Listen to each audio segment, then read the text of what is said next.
Hello coders, and welcome to How to Fix. In today's video, we'll be focusing on a new bug that you might find challenging to solve. So without further ado, let's dive into today's bug.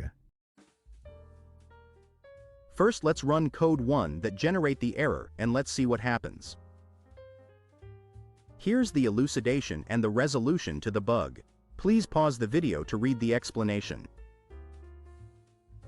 Let's now correct the code and take a look at the resulting outcome.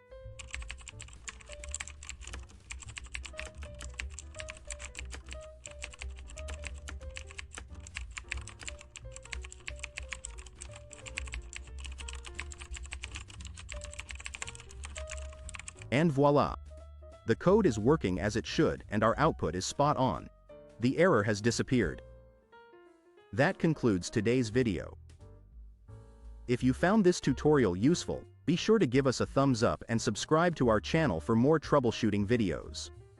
Remember, stay inquisitive, keep learning, and happy debugging, folks.